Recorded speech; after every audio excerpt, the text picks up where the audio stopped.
You'll never be anything more than a burden, not to your husband, not to this town. That's what they told Elena Crowe. Right before the fire, the break-in, and the night she nearly lost everything. But they didn't count on what a mother can do when her children are threatened or the secrets buried in a dying man's will. Now, a woman they thought was broken is the only one standing between justice and a monster wearing a suit. Before we dive in, let me know. What time are you listening to this and where are you? Drop a comment below, we'd love to hear from you. The morning crept in quiet, blanketing the trailer park with a low mist that clung to the ground like it didn't want to let go. Elena Crowe stirred a pot of instant oatmeal on the rust-stained stovetop, the burner flickering under a pan far older than it should have been. Steam rose lazily as a freight truck rumbled in the distance, its brakes screeching faintly through the open window. Jonah, her 9-year-old, padded across the linoleum in mismatched socks. "Mom, are you tired?" he asked, rubbing one eye with the back of his hand. Elena didn't answer right away. She tucked a loose strand of hair behind her ear and reached into the top drawer by the sink. Her fingers brushed against a folded eviction notice still unopened. She pushed it aside and closed the drawer with a soft thud, then smiled down at her son. "I'm fine," she said, setting a chip bowl in front of him. "Eat before it gets cold." At the fold-out table, Lydia sat with a pencil clenched between her teeth, scribbling across her sketchbook. She always filled its pages with things that didn't quite belong in her world: houses with wide porches, trees strung with fairy lights, windows glowing against the dark. With a small turn of her wrist, she slid one of her drawings across the table. "If we had a house like this," she murmured, "maybe everything would feel lighter." Elena studied the picture: a warm 2-story home with yellow shutters, a dog waiting on the porch, a garden alive with color. Her throat tightened. "Yeah," she said softly, "maybe it would." A sharp knock rattled twice against the thin metal door. Without pause, a woman's voice followed, edged with spite. "Your kid's still here, Elena. Must be hard raising them on breadcrumbs and pity." Elena cracked the door open. Mrs. Delaney waited on the step, arms crossed, cigarette dangling from her lips, a grin that never reached her eyes. Elena offered no reply. She simply closed the door with deliberate care and let the lock click. Jonah hunched again over his cereal spoon, scraping faintly. Lydia kept her gaze down, pencil moving idly across the sketch pad as if nothing had happened. By nightfall, the trailer had fallen silent. Dinner was nothing more than peanut butter spread on stale toast, and the children had curled together on their shared mattress. Clearing the plates, Elena moved to the sink, only then noticing the envelope perched on the windowsill. Thick, cream-colored, her name typed in bold serif. In the corner, Blackwell Law Office, Savannah, GA. She turned it over, pressing her thumb to the seal but stopping short of breaking it. Her chest ached as if braced for impact. Tomorrow she would have to face whatever waited inside. Morning carried her to Savannah's Old Town Hall. Fluorescent lights buzzed overhead like flies in a jar. Yellowed ceiling tiles sagged and the air carried a dampness that clung to skin. Rows of metal chairs scraped against scuffed linoleum as neighbors shuffled to their seats. At the back, Elena held her coat tight to her body, though the air wasn't cold. Stale coffee and dust soured the room. Every face: shopkeepers, parents from school, drop-off, the people she passed in the market, seemed to glance her way, or maybe she only imagined they did. "She's back again," someone whispered. "Maybe another warning from the state. You know how they are. Single mom with 2 kids must be swimming in welfare." A muffled laugh followed. Elena kept her focus on the podium. Her fingernails pressed crescents into her palms. The envelope still weighed down her purse, unopened since the night before. She hadn't slept. Lydia's late-night questions had carried past midnight. Jonah had kicked in his dreams, and the trailer's silence had been louder than she could bear. Now this, a summons to a community meeting, a hall full of watchful eyes. Near the front, a man in a tailored charcoal suit approached the microphone. His presence alone silenced the room. Silver streaks cut through his perfectly combed hair, and his voice carried with the polish of someone long practiced in front of mirrors. "Good evening," Savannah. Victor Sterling began, smiling as though the building itself belonged to him. In many ways it did. "It's an honor to stand here with neighbors I care about in a town I believe in." Applause broke out, eager and too loud. Elena stayed still. Sterling gestured to the blueprint taped behind him, a proposed community center bearing the Sterling Corporation seal already marked with space for his name. Progress takes courage, he declared, and vision. I hope to be both. Several rows ahead, a woman with bleached hair twisted around in her seat. She gave Elena a once-over. That her, she asked the woman next to her. The one from the trailer park divorced, if I remember right. She couldn't hold her marriage now. She's here acting like she belongs. Their laughter was soft but sharp, like a knife run lightly across skin. Elena stared straight ahead. She willed her feet to stay planted. After Sterling stepped away from the podium, a second man approached leaner with a dark gray folder under one arm. His hair was too long for a lawyer, but his posture said otherwise. Thank you, he said, flipping open the folder. My name is Andrew Kepler of Blackwell and Associates. I have a matter of estate to address today on behalf of the late Mr. Thaddeus Blackwell. Chairs creaked as people leaned in. Kepler cleared his throat, eyes scanning the room. Is Miss Elena Crowe present? A rustle spread through the crowd. Someone chuckled. Must be a debt collection, a man said. Elena lifted a hand more out of reflex than confidence. Kepler nodded. Miss Crowe, according to Mr. Blackwell's final will and testament, you are named the sole beneficiary of his personal estate, including real property located at 417 Fairben Hill. The room froze, then exploded into noise. That house. She's got to be kidding. What did she do to earn that? Elena blinked. Her ears rang. Kepler didn't flinch. This inheritance is legal and uncontested, he added calmly. Miss Crowe, Mr. Blackwell also left you this. He stepped down, approached her slowly, and handed over a small velvet-lined box and a sealed envelope. The key is to the residence, he said. The letter contains personal instructions. Mr. Blackwell requested it be read in private. The metal of the key pressed into her palm. The envelope was heavier than it looked. She mumbled something, thank you maybe, and turned to leave. Every step felt like walking through molasses. Whispers rose like steam behind her. As she passed the last row, Victor Sterling leaned slightly in his chair, just enough to meet her gaze. No words, no smile, but his eyes, those stayed on her long after she pushed through the door and clutched the key in her palm, stepping into the crisp Savannah air with the weight of every stare still burning her back. The next day, the bus lurched to a stop at the edge of the woods, its brakes groaning like something resentful giving in. Gravel and leaves kicked up around the tires as the driver gave Elena a nod. She gathered their bags while Lydia helped Jonah down the metal steps. The three of them stood alone on the narrow dirt path, framed by mossy trees in the heavy hush of late morning. Insects hummed somewhere in the brush. The air smelled of pine-damp wood and the ghost of something burned. Up ahead, the house emerged. Not in full, just slices through the trees at first. A gabled roof, a charred upper window, a patch of warped siding. As they moved closer, more revealed itself, the wide porch with slats missing like teeth, tall windows cloaked in grime vines, curling around the banisters as though claiming it. Jonah squinted, then took off. I see a door in the back. It looks brand new, Elena called after him, but he was already gone, darting through the weeds with the recklessness only 9-year-olds carried. She turned to Lydia, whose gaze was fixed on the architecture. The girl's hand hovered over her sketchpad thumb, tapping its edge. This place has a soul, Lydia said. Elena glanced sideways. A soul? Yeah. It's not scary, just tired, like it remembers a lot. The words lodged in Elena's throat. She looked again at the house. How part of it still bore the black kiss of flame, and how the other part stood untouched like it was pretending.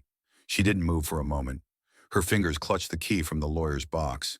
The metal felt strangely warm. You think someone really lived here, Elena asked, mostly to herself. Someone who didn't want to leave, Lydia said quietly. A rustle behind them turned her around. A woman stood just past the property line holding a basket of what looked like cut roses. I figured you might come today, the woman said, stepping forward. She wore a faded green coat and boots streaked with mud. Her silver hair was pinned up in a careful twist, but loose strands escaped in the breeze. Her voice had the texture of wind over gravel, worn but steady. I'm Miriam Hale. Live just across the creek, she added, nodding toward the tree line. This place has been empty for too long. I stop by now and then. Try to keep the garden from dying completely. Elena blinked, caught off guard. You've been taking care of it. Only what I can reach without crossing the front steps, Miriam replied with a faint smile. The house has its own rules. She held out the basket. These are for you. They're not fresh, but they're real. Elena accepted the offering without knowing what to say. The petals were dark and soft, almost velvety, the scent subtle and grounding. If you need anything, Miriam said already, turning back toward the woods, don't wait too long to ask. Before Elena could reply, Jonah's voice came from behind the house again. Mom, you gotta see this. It's not even locked. They walked around to the back where a second entrance sat beneath an overhang. Unlike the rest of the house, this door had clean siding in a modern frame. The doorknob shone. Elena hesitated, then slid the key in. The lock turned smoothly. As the door creaked open, stale air drifted out, thick with dust and a faint metallic tang that brushed her throat. Jonah wrinkled his nose but didn't complain. Together they stepped over the threshold. Peeling wallpaper sagged from the kitchen walls and crooked cabinets clung to rusted hinges. Elena tried the switch, nothing. She twisted the tap, only a wheeze of stale air and a spray of brown flecks. Lydia drifted into what had once been a dining room. She pressed a fingertip through the dust on the table, then lifted it to her nose. It's cleaner than I thought, she murmured, like someone tried to wipe it down but didn't finish. Elena stilled. That detail hadn't been in the paperwork. Jonah had gone quiet. She found him crouched beneath the staircase, face half lit by the weak daylight filtering through a broken window. There's something under here, he whispered. A wooden box was wedged tightly between the beams, its surface scuffed corners dented. Jonah gripped the edges and tugged until it scraped forward, heavy and reluctant, a rusted lock clinging to the front. Elena dropped to her knees, heart pounding for no clear reason. Her fingers brushed the surface, solid, colder than the air around it. No key matched its latch, no hint of who had hidden it. She pulled her hand back slowly, unsettled the image of the sealed envelope on the mantel flashing in her mind. Rain tapped the windows in uneven rhythms. The living room, still shadowed by dust and burned scars, glowed faintly with the flame of a single candle on the mantel. Cross-legged on the floor, she spread the envelope before her. The seal cracked dryly, revealing paper folded with surgical precision.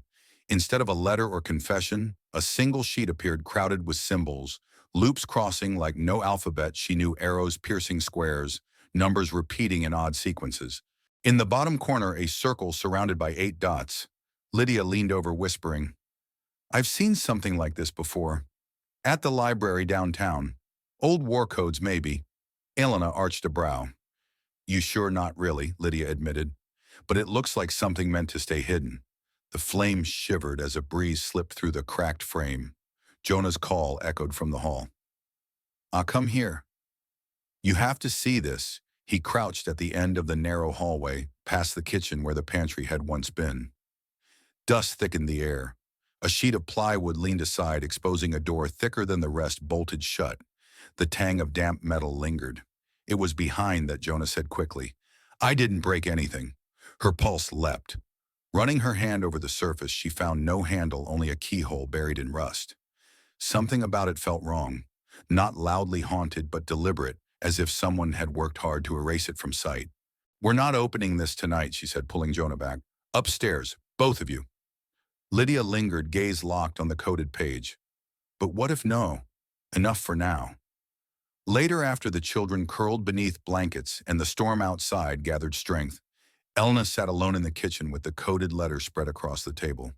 Her hand hovered above it without touching, just watching. Stillness pressed in rather than comforted. Candlelight cast the walls into something almost alive, breathing, twitching with shadows. Her thoughts slid back to the man she had married, the one who had called her dead weight in front of their children. She had believed him when he said she would never make it alone, staying too long, desperate to prove him wrong.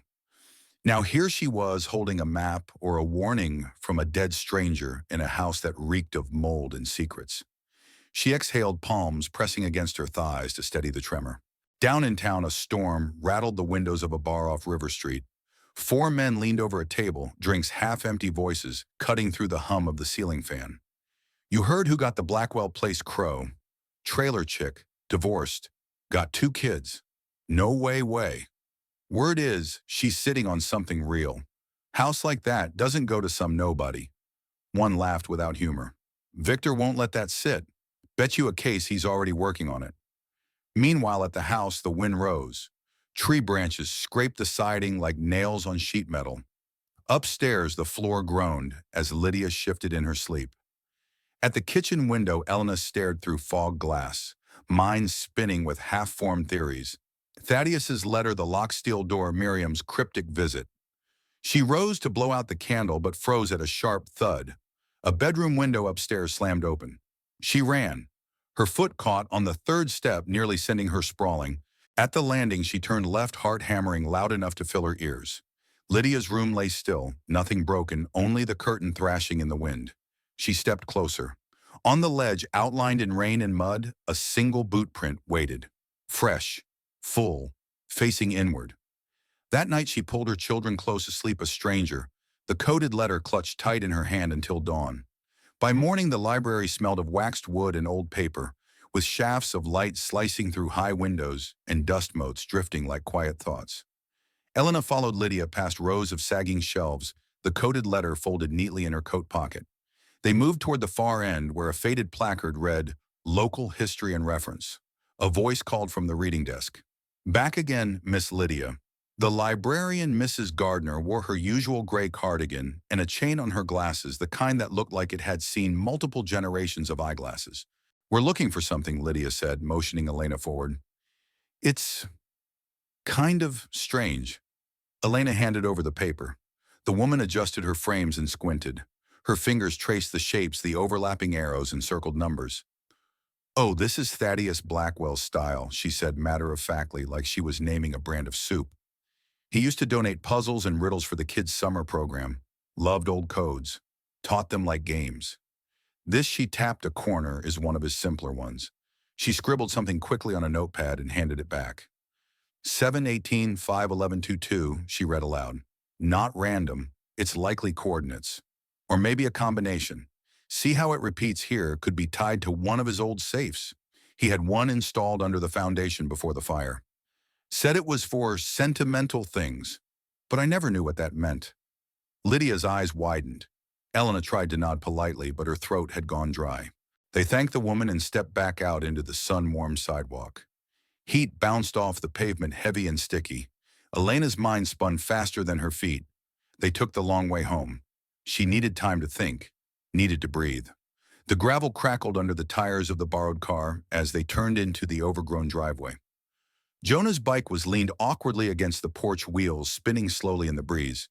Before Elena could reach the steps, a voice rang out from behind the house. "Hey there, sorry to surprise you."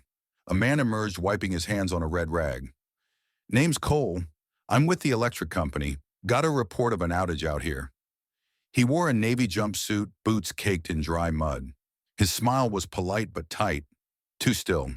His eyes, pale and unreadable, settled on Elena's face a beat too long.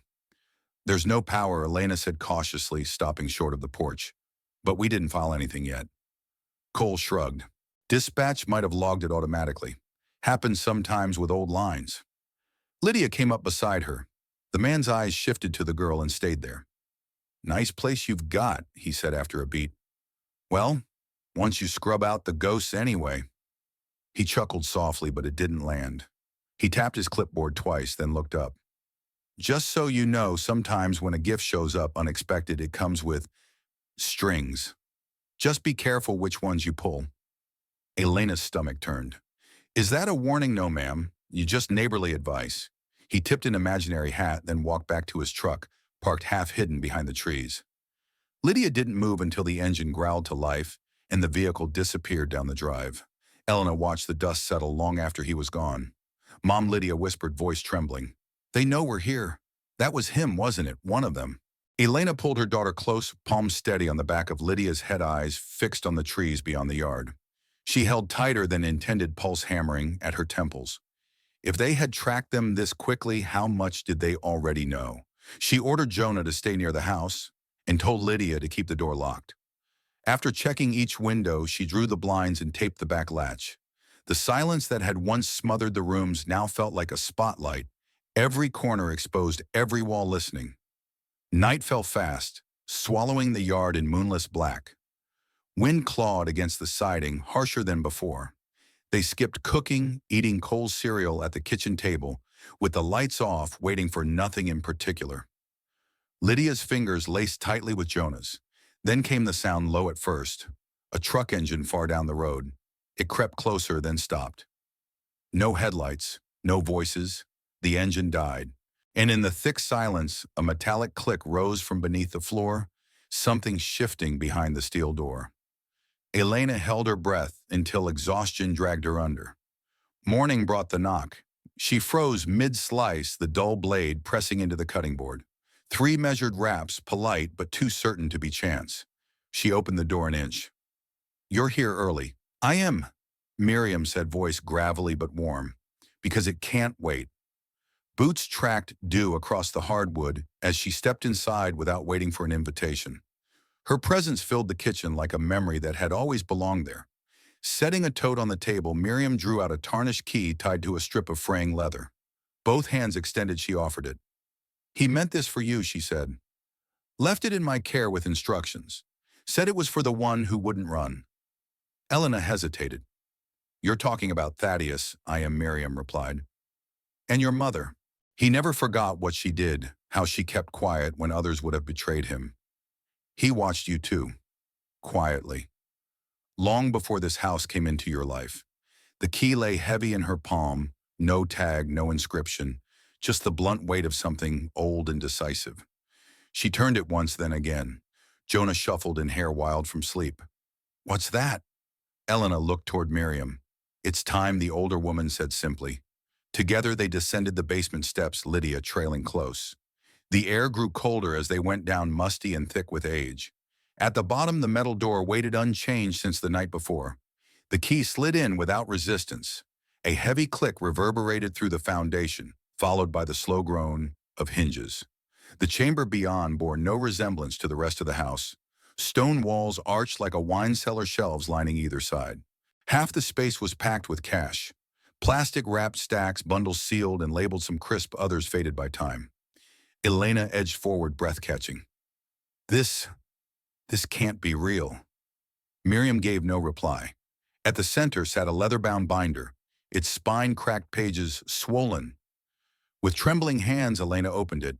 Names, account numbers, routing chains, shipping manifests, offshore transfers sprawled across the sheets. Some bore Sterling Corporation's logo. Others carried signatures she didn't recognize. One page had Victor Sterling's name circled in red. She stumbled back. Lydia whispered, "Is this what they're looking for?" Elena could barely nod. Her knees wanted to give out. "This isn't money, it's evidence. This could get us." She stopped herself. Her hands were sweating. "Arrested," Miriam offered gently. Or worse. Jonah squatted near a crate, peering at the bundles. "Is it stealing if it's bad money?" "No one's touching anything," Elena snapped louder than intended. She turned to Miriam. "I have to report this. I should call someone and tell them what Miriam asked. That you inherited a hidden vault from a man you never met. That he left you documents exposing the most powerful man in town." Elena shook her head. "If I go to the police, they'll take my kids. They'll say I knew, that I was part of this. They'll twist it." Lydia stepped in front of her. "Then why did he choose you?" she said softly. "He could have left it to anyone, but he picked you." Elena stared at her daughter, not for the answer, but for the reminder. She had survived worse, and Thaddeus, whatever his reasons, had trusted her to do something more than survive. They carried the binder back upstairs. She wrapped it in a towel and tucked it beneath the floorboards in the guest room, pressing it flat under the slats. Jonah followed close behind, hugging his toy car tight against his chest. Miriam stayed in the kitchen, filling the kettle with water, as if she'd always known where everything was. "You okay?" she asked as Elena returned. "No," Elena said. "But I'm here." Jonah climbed onto a chair and began twisting the key again, winding the leather strap around his fingers. Elena watched absently until he stood and dropped it. The clink echoed against the wood landing, square in the middle of the table.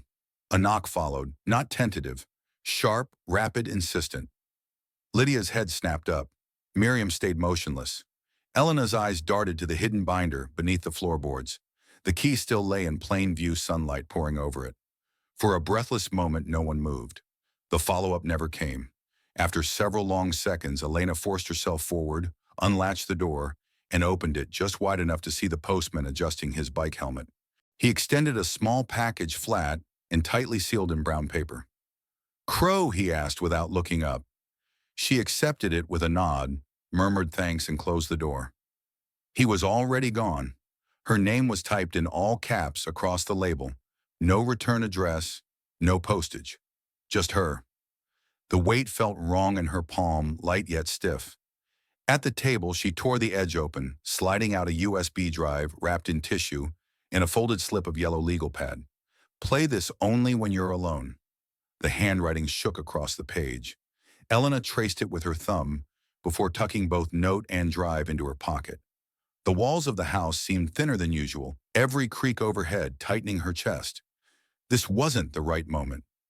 Outside, Jonah had already dragged the hose through the weeds' water, blasting in wild arcs. Lydia stood barefoot in the mud, shrieking as spray splattered her legs.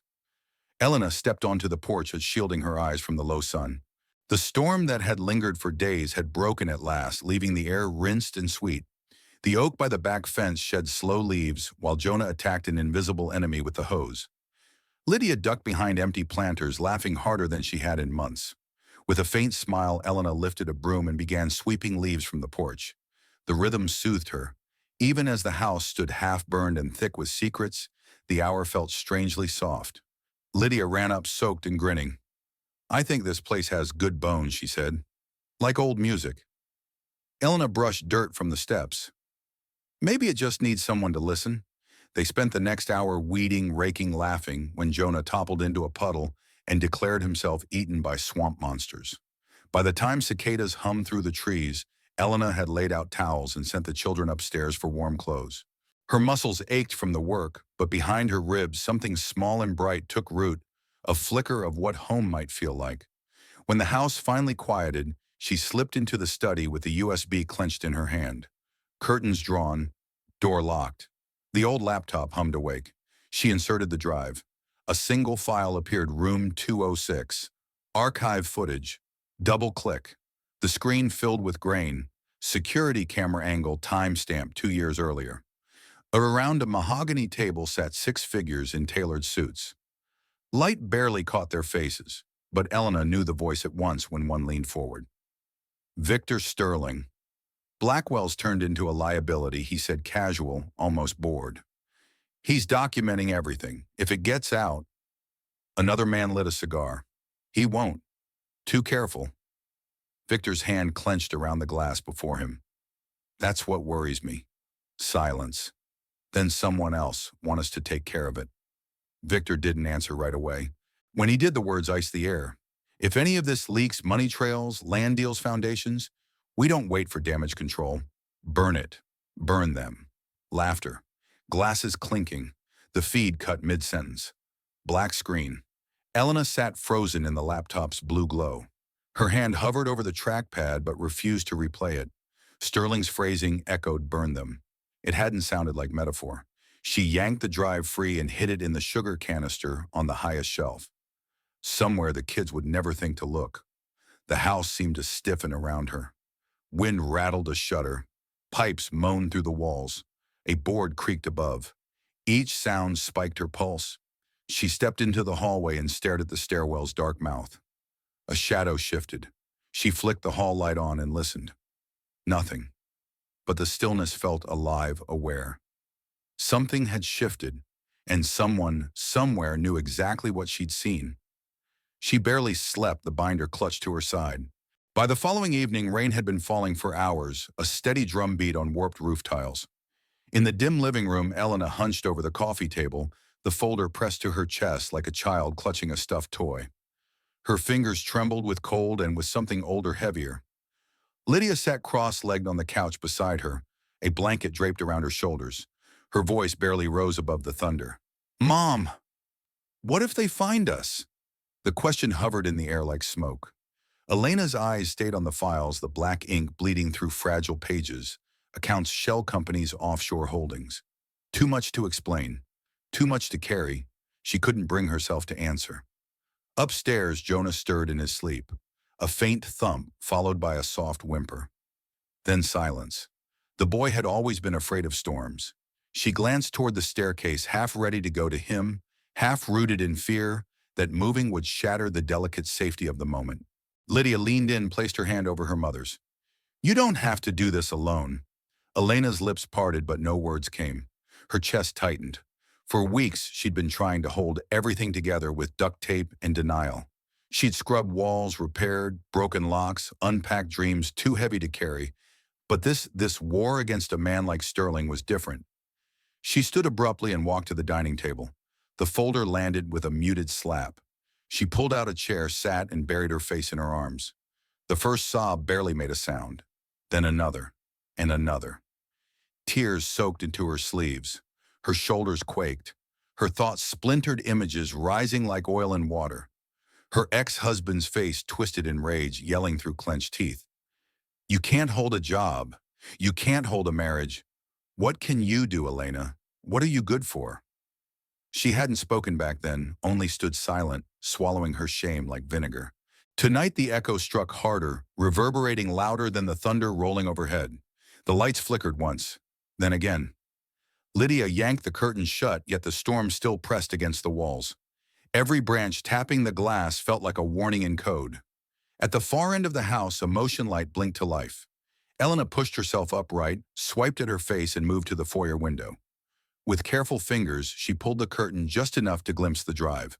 A black SUV idled at the gate, headlights carved through sheets of rain like blades. The engine purred low, patient, hungry. No one stepped out.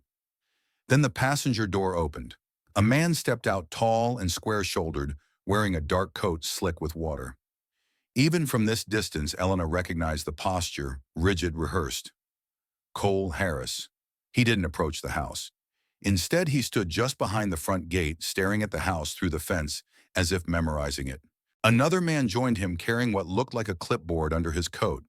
They spoke, nodded, exchanged something in their hands. A third man remained in the driver's seat. Elena's breath caught. Her hand clamped over her mouth. Cole lifted his gaze directly to the window where she stood. His eyes didn't waver. For a second, neither of them moved. Then his expression changed just slightly. The faintest trace of a smirk tugged at one corner of his mouth.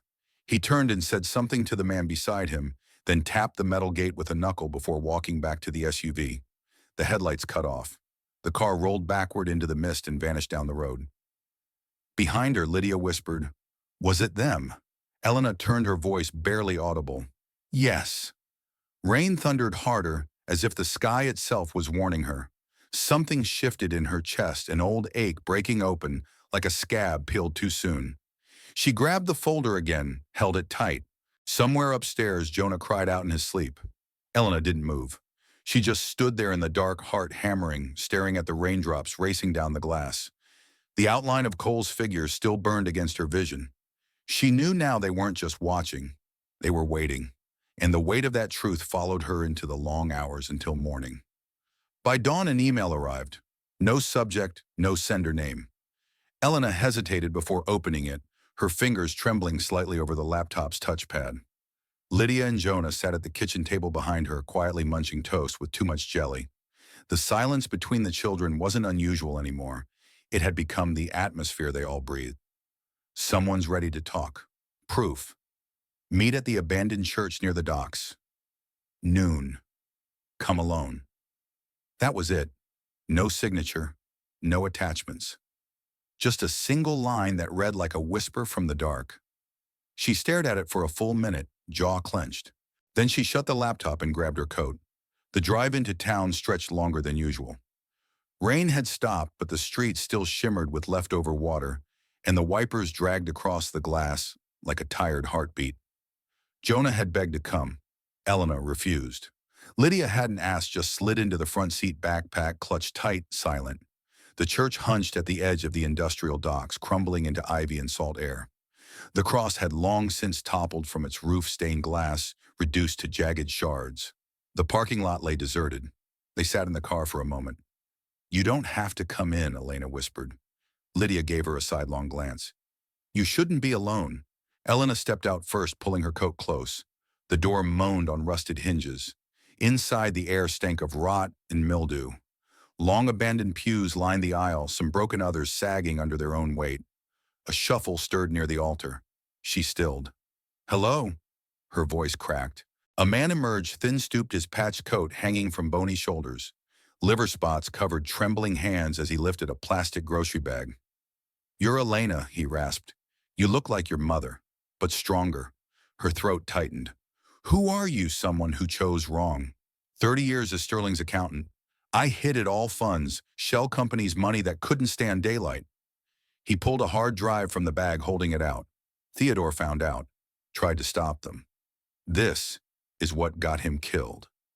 The drive weighed heavy in her palm. "Why now?" "Because you're the last thread he trusted." His smile barely flickered. "He told me to wait, to watch. If someone like you came forward, looked afraid but didn't run, I'd know." Words clogged her throat. He nodded toward the side exit. "Go," before a footstep cracked in the shadows. Elena turned. Cole stood in the aisle hood, dripping, face calm. Too calm. She shoved the drive into her coat pocket and edged backward, pulse roaring in her ears. Lydia's outline filled the doorway, eyes wide with terror. The old man whispered, "He won't shoot in a church." But she wasn't sure. Grabbing Lydia's hand, she bolted for the side door. Boots slammed against cracked tiles. The wood splintered as they burst through, spilling into the wet alley. Breath tore from her chest in ragged bursts as they sprinted through puddles, slipping once on moss-slick pavement. Their car waited ahead, headlights off. Lydia yanked open the passenger door while Elena fumbled with the keys. Behind them, Cole stepped into the alley, not running, just walking like time itself bent for him. The engine roared. Gravel sprayed. They fishtailed once, then caught traction and shot down the street. Neither spoke on the drive back. At the mansion, Elena locked every door and threw the bolts, yanked the curtains tight. The children followed silently, faces pale. Only when they disappeared into their rooms did she sink into the armchair, the hard drive still hidden in her coat. She stared at it a long while. "He trusted me," she whispered. "God help me." The scrape of tires on gravel brushed past unheard until the porch light flickered. She stayed rigid, waiting until the sound bled back into the night. By morning, rain tapped against the kitchen windows in nervous fingers. Elena stood stiff-backed at the stove, arms folded, while Miriam Hale lowered herself into one of the worn chairs, setting down a cloth bundle of herbs. "You can't keep pacing," Miriam said softly, her voice gravelly but steady. "You'll wear the floor out before you make a choice." Elena didn't answer. Her jaw clenched. The walls of the house felt tighter today, like something unseen was pressing inward from all sides. "I should go," she muttered. "Take the kids. Disappear." Miriam watched, her eyes sharp under bushy gray brows. "And then what? Run until they find you anyway? You think he left you all this so you'd vanish?" Elena turned, blood rising in her face. "I don't want to be a martyr, Miriam. I want my kids alive." "Then stop acting like a ghost." Miriam snapped louder than Elena had ever heard her. "You are their mother, not their shield, not their shadow. Thaddeus saw something in you, strength. That man did nothing without intent." The words hit harder than expected. Elena looked down at her hands, then moved toward the sink. She braced herself against the edge and stared out at the overgrown backyard. "I'm not brave," she said finally. "I don't even know what I'm doing." Miriam stood with a soft groan and stepped beside her. "None of us do, but sometimes standing still is more dangerous than walking forward." Elena nodded faintly, though her stomach coiled in protest. Upstairs, Lydia's footsteps patted across the hall.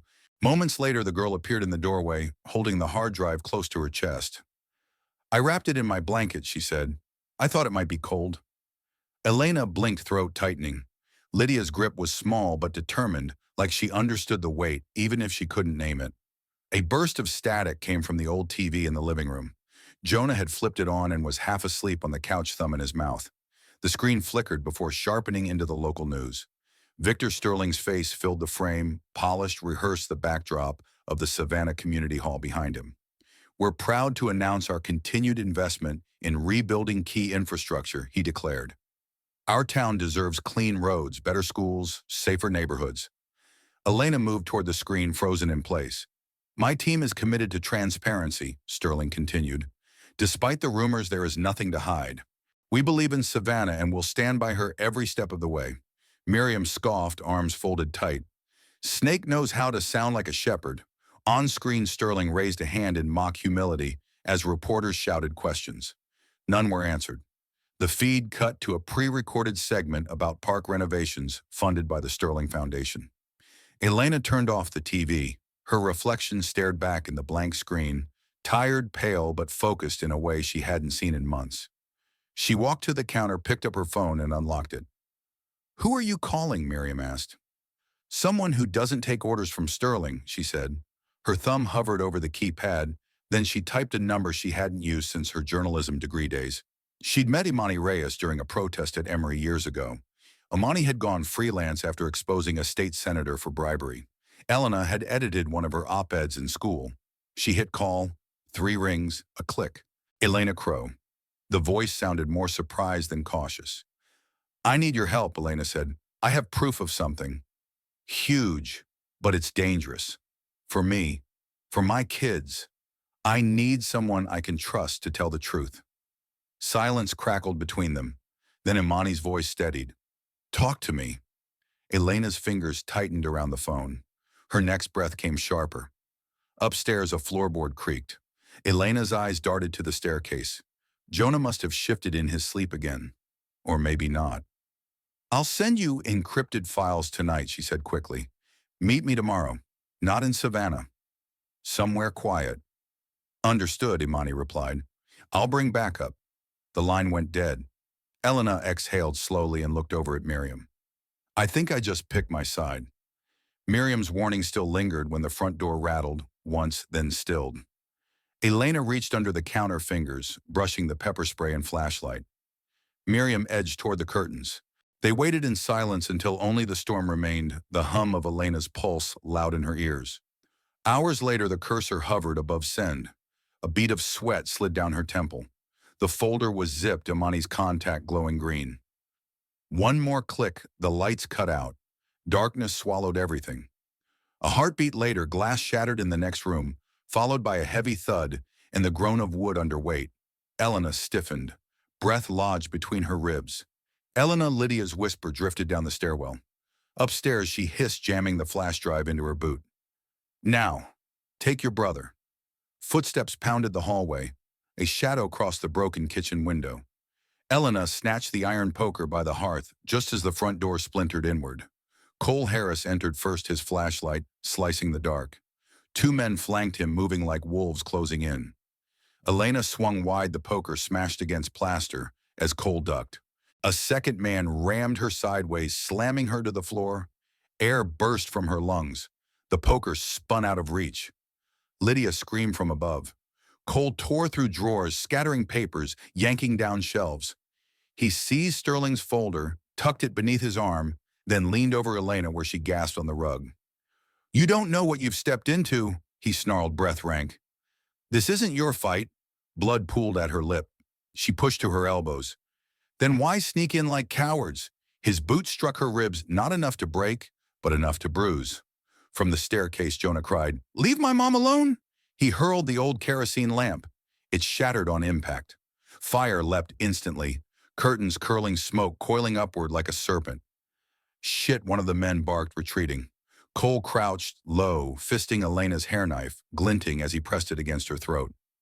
"The hard drive. Where is it?" Blood streaked her eye. She winced but managed burning. "Just like your empire." His palm cracked across her face. Lydia shouted something from upstairs, words lost in the roar. Feet hammered above Jonah, being shoved hidden. Heat ballooned. Smoke thickened. Elena's gaze locked with Cole's. "You want it!" she rasped. His grip tightened. "Then find it!" She drove her knee hard into his gut. He staggered back, cursing. Rolling toward the hearth, she clawed for the poker, swung blindly. A grunt rewarded her aim. Another man hacked in the smoke. The blaze devoured wallpaper, alarms, shrieked, glass fractured overhead. Crawling toward the stairs, lungs seared, she choked out, "Lydia, Jonah." A hand reached through the haze. Lydia's eyes streamed red. Jonah clutched close at her side. "We're here," she cried. "Back door," Elena shouted. But Cole was up again, silhouetted in flame, coughing violently, yet still advancing. His blade rose. Elena braced herself, chest heaving. Then the wood beneath his feet split with a groan, brittle from heat. His boot slipped just enough. He lunged again but lost his footing, crashing against the banister. The knife skittered across the floor. She didn't wait.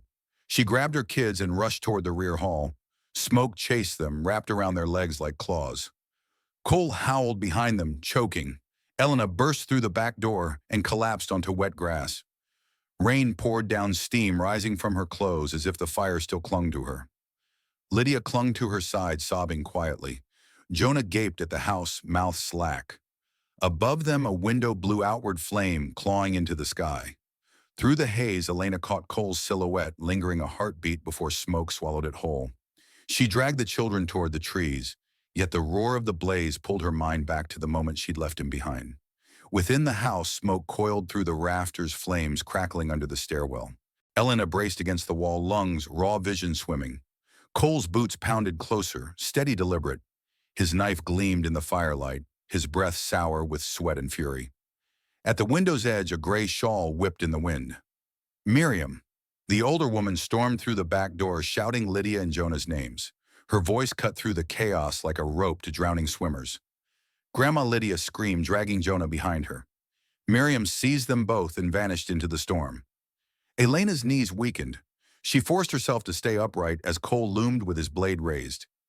"You think stalling changes anything?" he snarled. Her hands shook, yet she pulled a decoy USB from her pocket and held it out. "It's all there. Take it." He snatched it, frothing. From his coat, he yanked a battered laptop, jammed the drive in. The screen flickered, showing Jonah's frosting-smeared grin beside Lydia. "You're kidding me," Cole growled. Elena blinked, feigning confusion. "What?" The laptop flew against the wall, sparks spraying. "You think this is a game?" He seized her collar. Her head struck the plaster pane, shooting down her spine. A beam split overhead, raining ash. Still, she locked eyes with him, defiant. His phone buzzed. He answered without looking.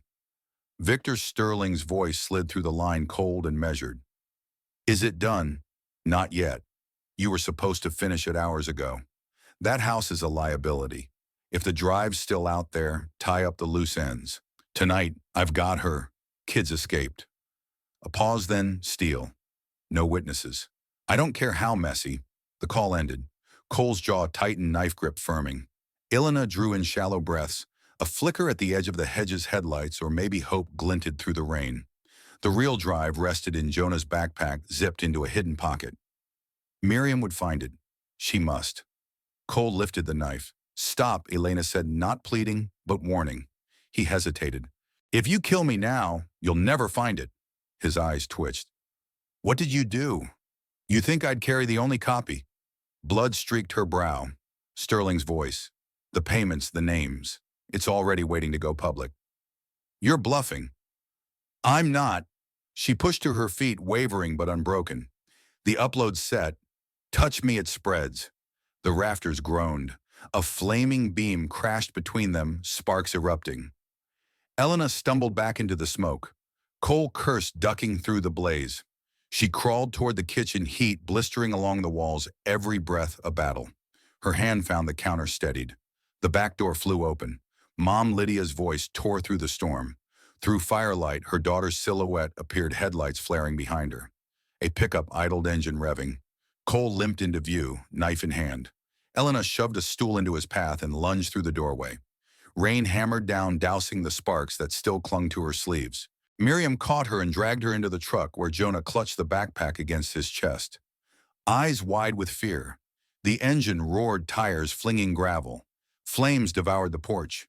Cole staggered into the yard, soaked face twisted in rage. Elena turned toward the window. Her vision blurred, not from smoke this time, but from something she hadn't dared feel in weeks. She didn't look away as Cole disappeared in the mirror. The fire kept burning behind them, chasing them into the long night. By morning, the river shimmered silver as Miriam's old station wagon rolled to a stop beneath the trees. Steam hissed from the hood. In the back seat, Lydia clutched Jonah, eyes fixed on the rearview mirror, while Miriam stared straight ahead, knuckles white around the wheel. At the mansion, fire devoured the roofline. Smoke rose in thick black plumes, swallowing the chimneys. Near the base of the stairs, Elena stirred. The ringing in her ears eased enough for a whisper to slip through memory. Truth will find you. Her eyes snapped open. It wasn't the fire that made her heart jolt. It was the memory of Lydia saying I hid it where no one would look. The wooden box, under the stairs. Coughing, she pushed herself upright, palms sliding on soot. Heat cracked around her beams, spitting sparks, yet her mind cut through the chaos. Dropping low, she crawled beneath the smoke, shoving aside a toppled lamp. Fingers groped beneath the staircase until they struck wood, cold, heavy, familiar. She wrenched it free as a beam crashed inches away. Clutching the box to her chest, she ran. The hallway buckled with sound glass, shattering timbers, groaning. Still, the front door gaped wide from the blast. She dove through it. The porch collapsed beneath her as she hit the grass. For one terrifying moment, the weight slipped from her arms, vision swimming. Lydia's voice echoed in her head, and she hugged the box close, staggered upright, and limped toward the trees. A horn blared. Tires skidded. Miriam! The car door flew open. Lydia sprinted barefoot across the yard, cheeks streaked with ash. Elena collapsed into her daughter's arms, pressing the box between them. I got it, she rasped. Miriam swung the back door wide. In now, Jonah reached for her sleeve strength too fierce for his small frame. She tumbled into the seat beside him. Miriam floored the gas gravel spraying as sirens keened faintly in the distance. Silence held the car. The box lay across Elena's lap, its weight sinking through bone. Jonah leaned against her shoulder. Lydia stared at the horizon. Wind knifed through the broken rear window, stinging her skin, and she welcomed it. Proof she was still here, still moving, still holding what mattered. Is it safe? Miriam asked quietly. Elena nodded. This is the real one. Lydia touched the latch. He didn't take it. I gave him the decoy, she whispered. A USB with your birthday video. Jonah snorted. Bet that made him mad.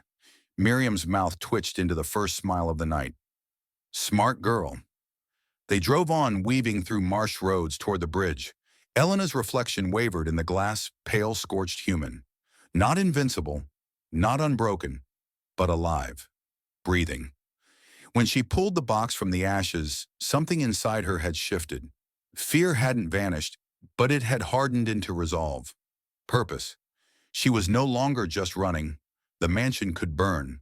Sterling could smear her name across every paper in Georgia. But she carried the truth now, and she wasn't alone. There were witnesses, files, footage, names. Jonah's hand curled into her shirt as he slept. Lydia rested her head on the other shoulder, eyes fluttering shut. Elena brushed soot from her brow and exhaled. Somewhere ahead waited justice. Not perfect, not clean, but possible. Miriam eased the car toward the next turn. Where to, Elena gazed at the rising sun grip tightening on the box. Savannah, she said softly. It has to end where it began. The sandstone steps of City Hall glistened with dew as dawn broke across the harbor. Elena stood beneath the archway, hair hastily tied back, coat still damp from smoke. The box weighed heavy in her arms, not with mass, but with consequence. Beside her, Miriam adjusted her shawl, eyes scanning the quiet plaza. A few townsfolk lingered at the curb whispering. A camera crew set up its tripod. A police cruiser idled nearby. Then a sleek black car pulled in. A woman stepped out, tall, poised, dressed in navy slacks and a windbreaker with a press badge clipped to the pocket. She walked straight to Elena, her voice low but firm. Bria Monroe, Independent Press. Atlanta Tribune. Elena passed her the box without hesitation. Bria opened it carefully and retrieved the hard drive, already preloaded with the full cash financial spreadsheets, offshore account logs, voice memos, the original USB. A stack of files from the late Thaddeus Blackwell, meticulously indexed. Everything's here, Bria asked. Everything, Elena whispered. He kept records of it all. Behind them, doors opened. Footsteps echoed. Victor Sterling strode through, flanked by a sharp-jawed lawyer and two aides in tailored suits. He wore his usual smile, tight rehearsed hollow, but his eyes scanned the scene like a wolf cornered mid-feast. What is this? He barked. A press stunt. Elena said nothing. Bria nodded toward the camera crew. We're recording. Federal investigators have been copied. And if you'd like to comment, Mr. Sterling, I suggest you sit. Victor laughed, once short and bitter. You can't just wave around forged documents and expect people to. But the screen flickered on behind them. The city council room had been fitted with a projection monitor overnight. Now on full display played the video from the hidden USB. The frame opened in grainy darkness, a candle-lit room, men in suits, a circle of voices. Sterling's was the clearest. Blackwell's groaned sloppy. If he won't fold, we bury him. No names, no leaks. And for God's sake, burn the damn files. A collective gasp rose in the room. Several bystanders turned toward Sterling, his face drained of color. That's edited, he snapped. You think this will hold up in more audio played, wire transfers, off-the-books meetings? Miriam placed a steadying hand on Elena's arm. Then came the voice again. If any of this sees light, we clean house. Every last one. Silence fell like a blade. Bria nodded toward a waiting officer.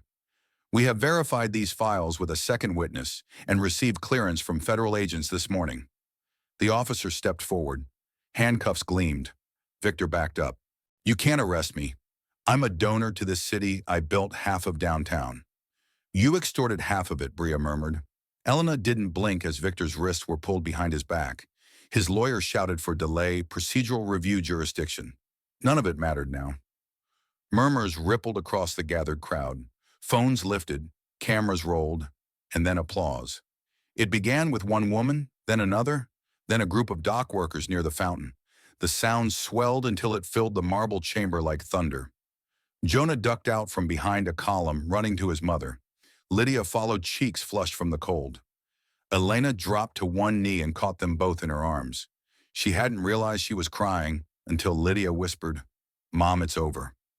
It wasn't there would be hearings, appeals may be worse, but for now Victor was in cuffs. The evidence had spoken. The town had seen. Miriam touched her shoulder. You did it, baby. Elena didn't answer. Her throat was too tight. She just held her children and watched as the man who once controlled her town disappeared behind police glass. Someone handed her a tissue. A little boy waved from the gallery. A woman mouthed thank you. And Elena, for the first time in years, stood without trembling. The relief steadied her, even as her body reminded her of every bruise, every blow she had carried into this day. Hours later, the fluorescent lights buzzed faintly overhead, casting a sterile glow across the small hospital room. Elena sat propped up against the thin pillows, a gauze bandage stitched above her left eyebrow. Her skin was mottled with fading bruises, a web of yellow and violet tracing across her cheek and temple. The pain pulsed low and slow, but she barely registered it.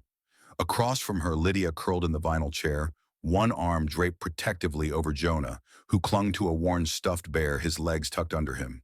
Their breaths rose and fell, in tandem, soft and steady, like waves rolling onto sand. Elena's gaze drifted to the mirror on the far wall. At first, she hardly recognized the reflection. Not just the injuries, but the set of her jaw, the hollowness in her eyes. She leaned forward slightly, examining the woman staring back. Somewhere in the hollows of memory, her ex-husband's voice slithered through again. You think you're strong? You're nothing.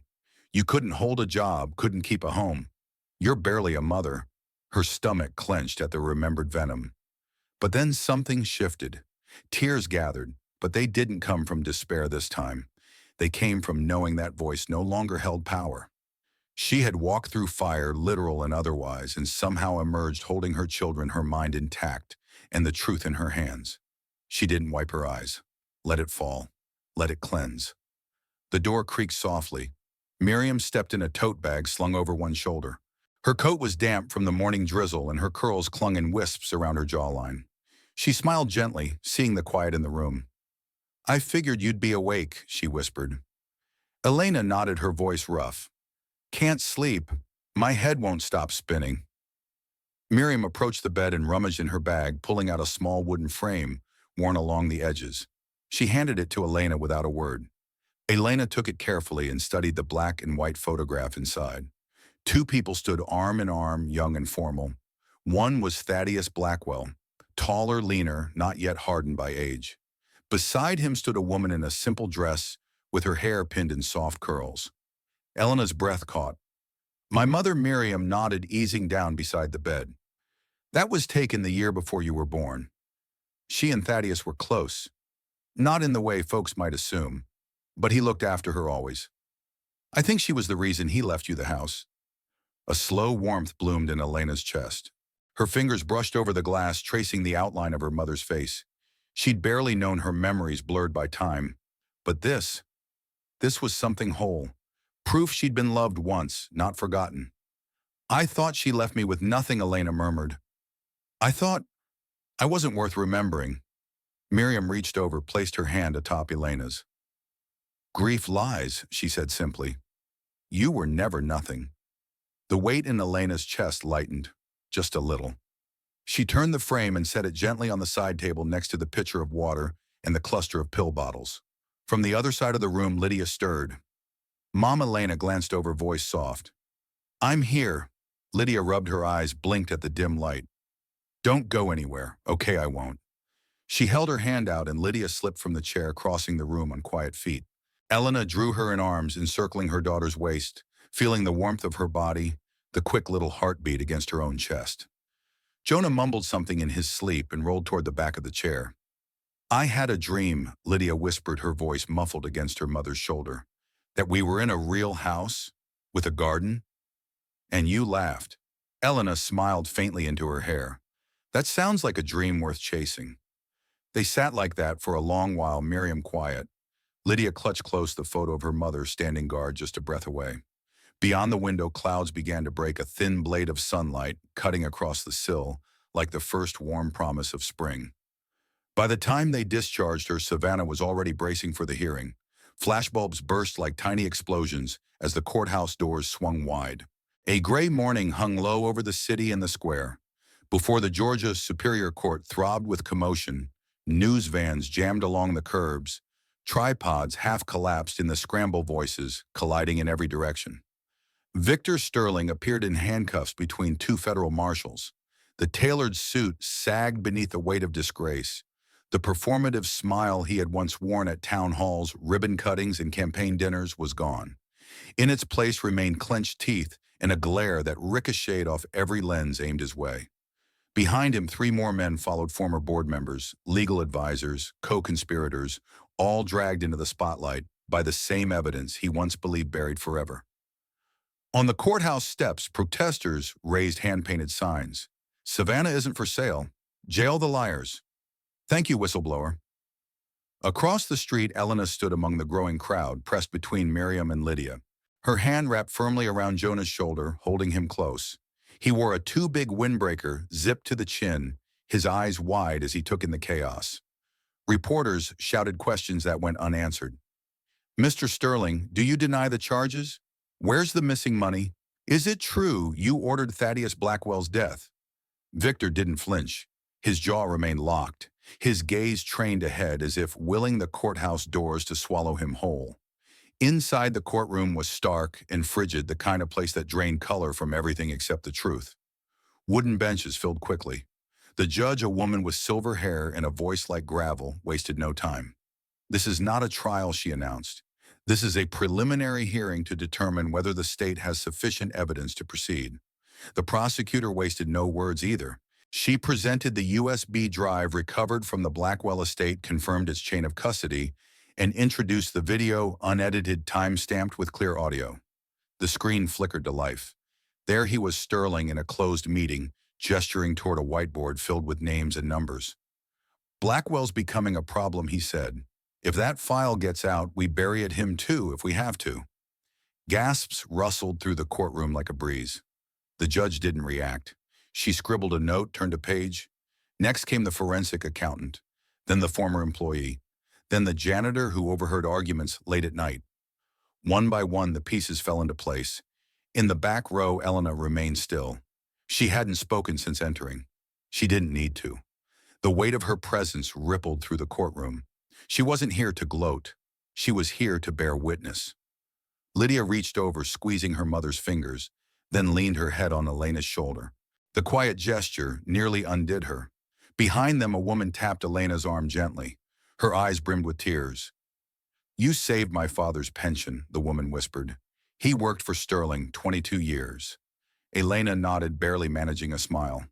Another voice came from the aisle. My brother lost everything in that fake housing project. You gave him justice. You were brave.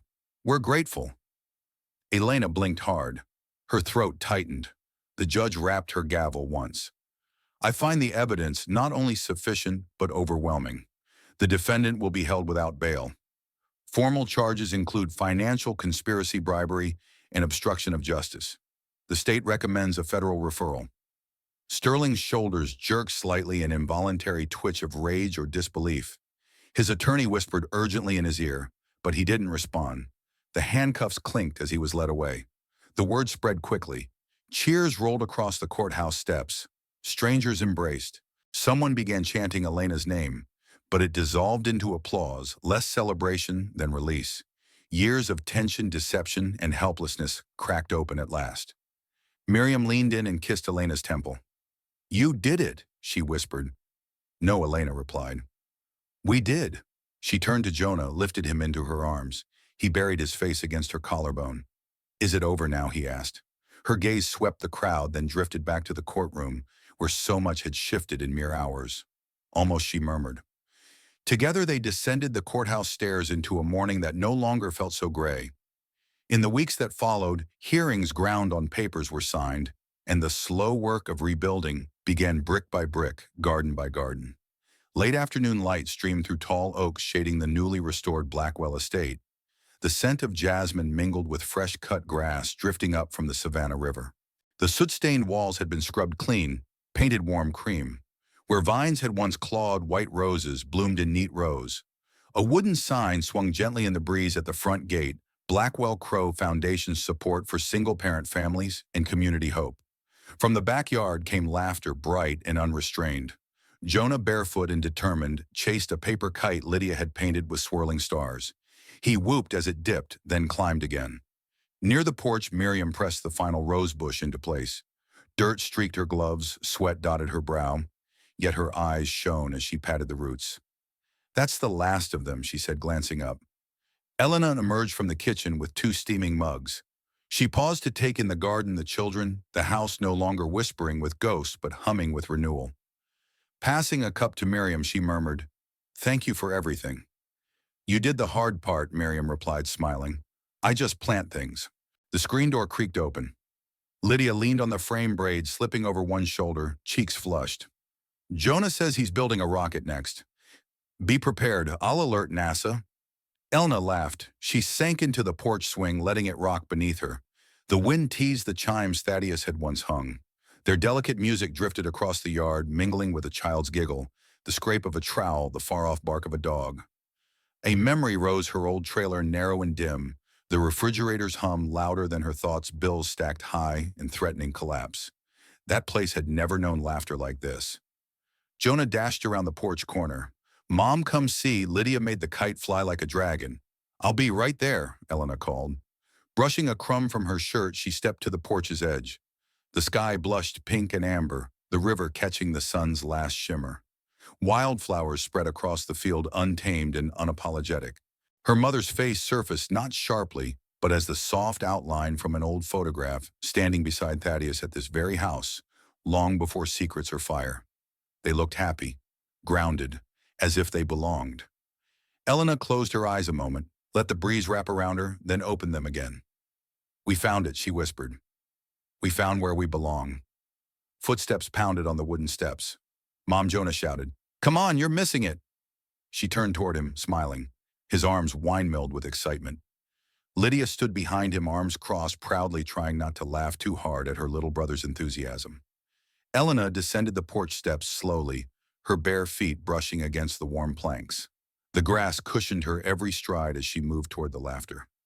Miriam straightened from the flower bed, watching them with soft eyes. The sun dipped lower, casting the house in a golden glow. It no longer felt haunted.